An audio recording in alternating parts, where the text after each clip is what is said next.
बिहार की कानून व्यवस्था पर लगातार नेता प्रतिपक्ष तेजस्वी यादव लगातार नीतीश कुमार पर हमलावर हैं। वहीं उन्हीं के पार्टी के बिहार विधानसभा के मुख्य सचेतक सह समस्तीपुर के राजद विधायक अख्तरुल इस्लाम शाहीन ने 7 दिन की आपराधिक घटनाएं गिनकर सरकार पर हमला बोला है। उन्होंने कहा कि बिहार में अपराधियों की बहार है क्योंकि सरकार बीमार है। इससे पहले गया में एम्बुलेंस में बेहोशी की हालत में लड़की से गैंगरेप के मामले पर बिहार में राक्षस राज बताया है। मीडिया से बातचीत के दौरान उन्होंने कहा कि प्रधानमंत्री, मुख्यमंत्री और दो उप मुख्यमंत्री सब बेकार हैं, अपराधी ही असल सरकार है। समस्तीपुर में कैदी की हत्या, सारण में कारोबारी की हत्या, समस्तीपुर में सरपंच की हत्या, बेगूसराय में व्यवसायी की हत्या, छुट्टी आए आईटीबीपी जवान की हत्या, मुजफ्फरपुर में कारोबारी की हत्या, गया में बुजुर्ग का अपहरण की हत्या, पटना में महिला की गोली मारकर हत्या, 2 सगे भाइयों पर गोलियों की बौछार और एक की हत्या, ये सब के सब बिहार में अपराधियों की बहार है क्योंकि सरकार बीमार है। अगर स्थिति पर काबू नहीं पाया गया तो बिहार में हालात बेहद गंभीर हो सकते हैं। आपको बता दें कि बीते कुछ महीनों में राज्य में अपराध के मामले में इजाफा हुआ है, फिर चाहे राज्य की राजधानी पटना हो या फिर अन्य जिला। हालांकि सरकार का दावा है कि अपराध और अपराधियों के खिलाफ सख्त एक्शन लिया जा रहा है, अपराधियों को उन्हीं की भाषा में जवाब दिया जा रहा है, लेकिन ऐसा कुछ दिख नहीं रहा है। समस्तीपुर से अफरोज आलम की रिपोर्ट। बिहार में सरकार नाम का चीज़ नहीं है। डरे तो किससे डरे? अपराधी किससे डरे? पुलिस प्रशासन किससे डरे? पुलिस के आला अधिकारी किससे डरे? जब कोई बॉस होता है, कोई सुप्रीम होता है जो कार्रवाई करता है तब न डरता है। बिहार में सरकार कहाँ है? जो सरकार है वो तो वेंटिलेटर पर है। तो वेंटिलेटर पर जब सरकार होगा तो प्रशासन तो लूट मचाने में लग जाएगा। तो प्रशासन अपने मौज मस्ती में लगा हुआ है। दारू से का काम देखो, उधर देखो, ज़मीन माफिया से मिली भगत करो, इधर करो, उधर करो, सब लूटने में लगे हुए हैं। अपराधी लोग बेलगाम हो चुके हैं। सरकार का कोई इकबाल नाम का चीज़ नहीं है।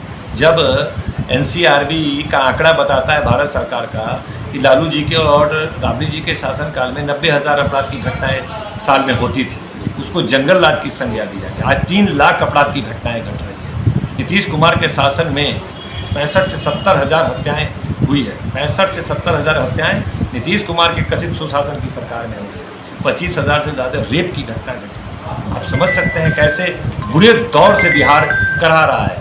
और जिस तरह देश की राजधानी दिल्ली कहलाती है, आर्थिक राजधानी मुंबई कहलाता है, उसी तरह अपराध की राजधानी कहा जाए कि कैपिटल ऑफ क्राइम कहाँ है तो पटना कहलाने लगा है। प्रत्येक दिन दर्जनों हत्याएं हो रही है। बड़े बड़े व्यवसायी मारे जा रहे हैं। अस्पताल के अंदर सुरक्षा के बीच लोग मारे जा रहे हैं। कोई सुरक्षित नहीं है।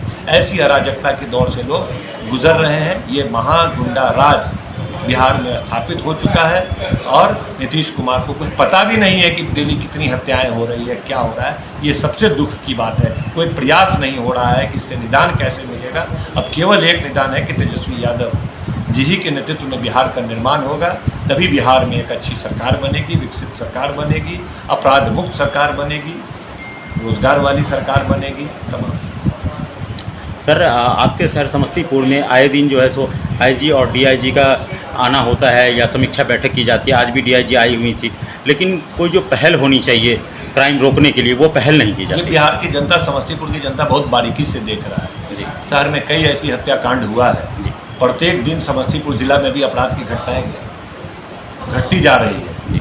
पता नहीं पुलिस के आला अधिकारी लोग क्या कर रहे हैं, नहीं कर रहे हैं। कई कारण है इसमें। कई कारण में सिर्फ केवल पुलिस का फेल्योर तो है ही, लेकिन केवल पुलिस का फेल्योर नहीं है, बल्कि जब सरकार कोई काम नहीं करेगा, लोगों को रोजगार नहीं देगा, लोगों की आर्थिक स्थिति तंगी को दूर नहीं करेगा, उनके घर भूखमरी की स्थिति पैदा होगी। अभी जातिगत जनगणना हुआ ना बिहार में। जातिगत जनगणना में क्या बताया गया?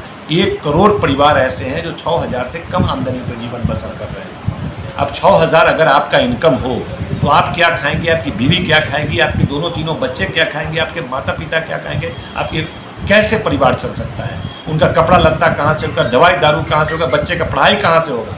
तो क्या सरकार की जिम्मेदारी नहीं है कि हमारे बिहार में रहने वाले लोग खुशहाल कैसे होंगे, उनके पास रोजगार कैसे होगा, 2 पैसा उनके पास इनकम कैसे बढ़ेगा? ये तमाम जिम्मेदारी जो सरकार में सत्ता में बैठे लोग होते हैं उनकी जिम्मेदारी होती है। ये बढ़ता अपराध केवल पुलिस का फेल्योर नहीं है, बल्कि सत्ता में बैठे एनडीए सरकार, चाहे केंद्र की मोदी सरकार हो या बिहार के एनडीए नीतीश कुमार के नेतृत्व में है, वो जिम्मेदार है कि बिहार की ऐसी अराजक स्थिति पैदा कर दी है कि लोग चोरी चमारी डकैती छिनतई करने पर विवश भी हो रहे हैं। कुछ तो आदतन अपराधी होते हैं, कुछ लोग मजबूर हो चुके हैं। ऐसी अराजक स्थिति है, ये काफ़ी चिंता का विषय है। इसीलिए एक मजबूत नेतृत्व को समस्तीपुर और बिहार में ज़रूरत है, जो इन तमाम समस्याओं को दूर करे ताकि इस तरह की घटनाएं कम से कम हो सके, उस पर नियंत्रण किया जाए।